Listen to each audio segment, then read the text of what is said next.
Welcome back to Glamour Unfiltered, hosted by me, Josh Smith. And today we're joined by, in my personal opinion, the queen of a power ballad. It's Kelly Clarkson! Well, thank you. How are you coping right now? Honestly, I have been an emotional roller coaster. This has been really hard as a working parent because I'm still doing all the same jobs. Obviously, I'm not doing makeup, but I'm doing a tiny bit of hair. I'm just doing all the jobs, and it's been exhausting, honestly. Plus, cooking every meal and cleaning nonstop after toddlers and teenagers, and I'm trying to be a healthy distraction for everyone, and it gets old seeing the same sweatshirt, over and over. So. Well, it's like all the things are crazy. What's so interesting about this time as well, I guess, is that there's so much pressure on you to be like this stay-at-home mom whilst being a working mom. How has your relationship with this idea of being a good working mom changed? And how has there been so much pressure on you around that as well as you've gone through your career? We're lucky in a lot of senses. We are fortunate, so I'm not complaining in that sense. But I definitely had to remind people that I work with, look, you hired a mom, and I'm not an absentee mom. I'm a full-on mom. So, and I don't want to, I already have abandonment issues. I don't want to pass those down. So, because I guess as well, the whole element of abandonment issues, that's such a hard thing to place on yourself. Have you gained a better relationship with that idea? Or yeah, I think, I don't think you get rid of that. I don't think that you ever, it's almost like, I have people in my life that suffer from addiction to certain things, and that doesn't go away. It's always there. It's just navigating your life around that existence in your life. So you don't ever one day wake up and are like, okay, I'm totally cool with the fact that I have major abandonment issues, because there's horrible things happen. Out of all of that, you've got to recognize at some point, though, that it's made you who you are. So I'm thankful in a sense that I'm a very strong individual. I'm very confident, and I've been forced to find that in myself. I've been forced to, at a very early age. So at some point I say thank you, to my father who passed away last year. But I thank him in a sense of I wouldn't have become this. I don't think I wouldn't have been able to be all that I am right now without all of that. It's always going to present itself. You get married and you're like, oh, I have no one for the dance or to walk me down the aisle. You know what? I'm not going to get married, just going to elope. There's always things that happen, that come up, that kind of bum you out. And I think that's actually such a powerful message to say to people. You can be in negative situations, and ultimately those negativities and that negative situation can ultimately empower you as well, right? If you wanted to, because I also have friends that have had similar backgrounds and they go the other way, and they're always in a self-pity victim mode. And it's you can sit here and cry about it all day long, but it's not going to help you, and you're not hurting anyone but yourself. I think it's a choice. It's a choice, whatever cards are dealt, what you do with them. And then learning to love yourself as well, which is such an powerful thing to do. And that is what the new single is all about. Loving yourself, which is what we need to teach more people to do. How is your relationship with this idea and this crazy concept of self-love changed, do you think, as you've gone through your life? Until you can love yourself and love who you are and all of that, and until all those emotions you can apply to yourself, I don't think that you're capable of applying to others. The song too, it's about loving instead of fear, and until you do that with yourself, you're not able, like I said, to apply that to other relationships in your life and other scenarios in your life. Is there a specific turning point you can remember where you didn't really love yourself, and is there a time when you can remember actually starting to fall in love with yourself?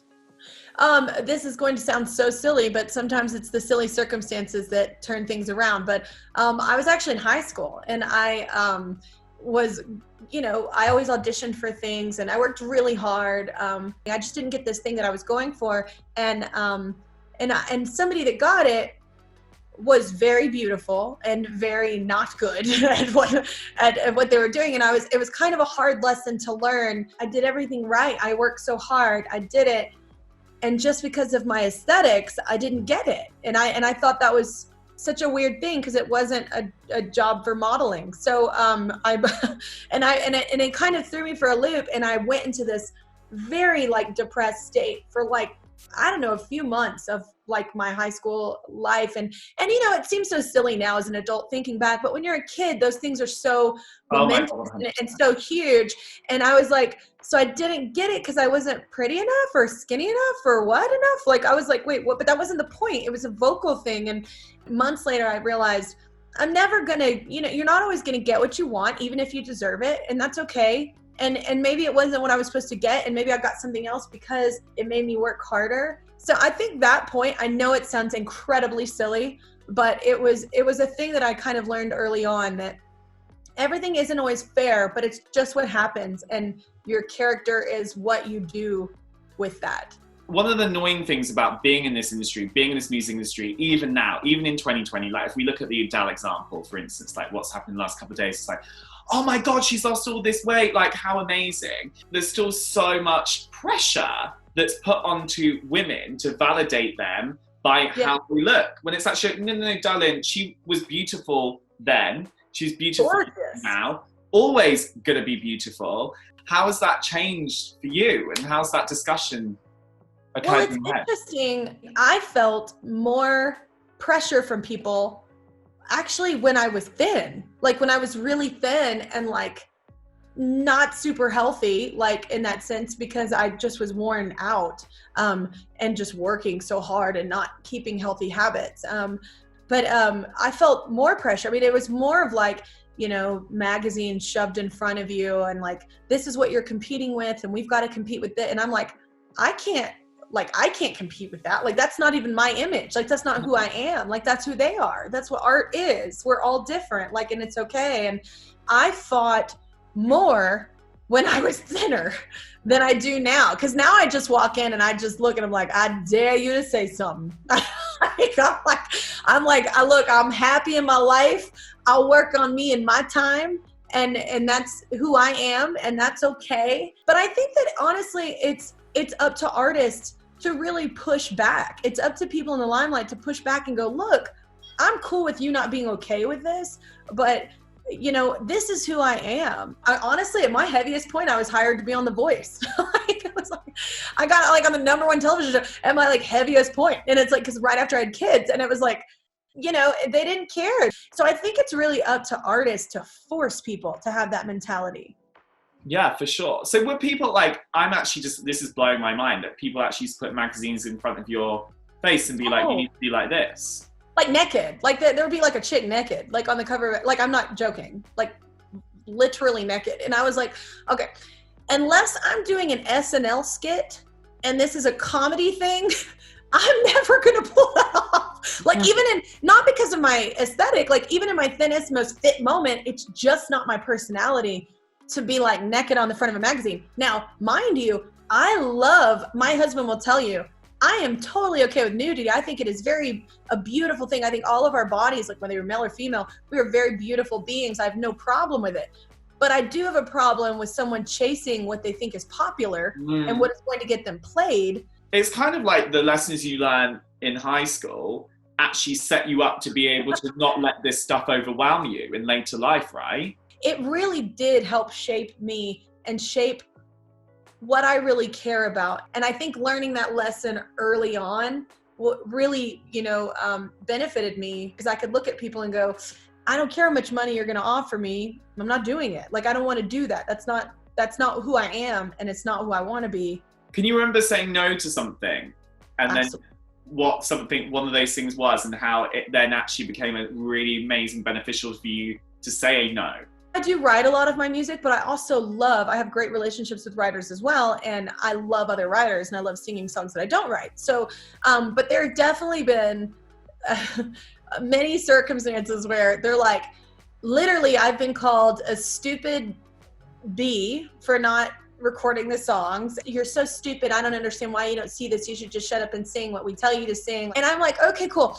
If it was such a mega hit, then why didn't someone else cut it afterwards and why wasn't it successful? If it was such a great moment of a song that anybody would be lucky to have this song. You're so lucky that we're bestowing this gift upon you. If it was such a great hit, then how come, you know, Pink didn't cut it? Or how come Avril Lavigne didn't cut it? Or how about, you know, how come Christina didn't cut it? It's just always funny to me, like they'll try and guilt you and bully you into a decision. And it's like, cool, it might be a hit. It's just not something I want to say. But it's so amazing you can sit here today in 2020 in this crazy world we're living in and be so assured of yourself, to have that sense of self-belief. Like having that self-belief is such a gift, isn't it? I think that, you know, you have that choice. You're either going to lean into who you want to be, or you're going to lean into what people say you are. And I don't believe people. I believe me. So that's such a powerful thing that you can even shut out that level of negativity as well in this world where we have so many voices. But all those voices, though, are hurt. And you've got to recognize that. All those voices, all those people calling you whatever, or, you know, you're not good enough, or you're not living your life right and how you should be, like all those people, that's their own demons. That's their own issues, like within themselves. And as soon as you recognize that, as soon as you go, okay, you're being kind of a word I probably shouldn't say on Zoom. You're being kind of that person to me right now. So I'm going to recognize that maybe you weren't hugged enough, and maybe nobody showed you what a real, you know, relationship looks like, or a friendship looks like. I think it just really takes recognizing where that anger and hurt from that person is coming from. It has nothing to do with you. Oh my God, for sure. And then finally, one thing I wanted to ask you was, if you could sit the you down who was going through a really hard time and she needed a piece of advice the most in your life, when would that time have been, and what would you want to say to her? I have a great mother.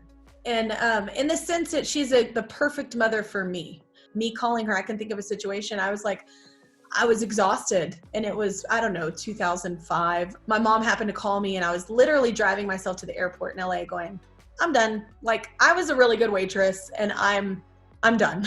Like, I can't, like, I'm so tired of fighting just to be me. It is exhausting. She happened to call me, and I was on my way to the airport, and she didn't know that. And she happened to say, so what I would say to myself is exactly what my mother said to me, which is why I'm saying this. And she said, look, then come home. Like, but you know, in some sense you're quitting, like, because you're letting them win. So if you can't handle it, then come home and choose a different path. But at this point, all I'm hearing is you complaining that everybody's not saying what you want them to say, and you need to tell them what you want. And if they don't listen, you keep telling them. You need to stop complaining. You need to stop feeling sorry for yourself, and you turn your car back around, and you need to put your big girl panties on and get back in there. And I know a lot of people probably wanted a mom maybe that would be like, oh honey, I know, like they're so wrong and they've wronged you. I don't need that kind of mom. I needed exactly the mom that I got. I would be my mom. I mean, my daughter will tell you that. I'm pretty hardcore mom too.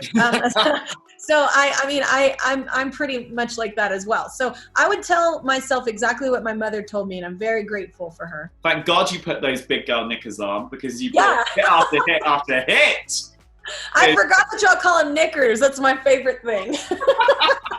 I'm going to start using knickers. Guys, we're giving you cleavage, we're giving you knickers, we're giving you all. Not even God could give me cleavage at this point, but thank you. I'd have to pay for that, man. I told my mom, my mom and sister, I said, if I ever get in some major accident where I'm just like wrecked and they have to go in and do a bunch of plastic surgery, if I don't wake up with a nice set of C's, I'm going to be so mad. I'm going to be so mad, because at that point, I'm already under and I deserve it, right? Like, I'm just like, it's not fair. I've already gotten this horrible wreck and I might not survive it. But if I survive it and I wake up with these itty bitties still, I'm going to be so mad. That's the only way I would ever do it, because I'm terrified. My friends will get stuff done and I'm just terrified. I'm just going to look like a Shar-Pei dog. I'm just going to get old and wrinkly and it's fine. It's fine. And you are a stunning Shar-Pei. I'm a stunning Shar-Pei.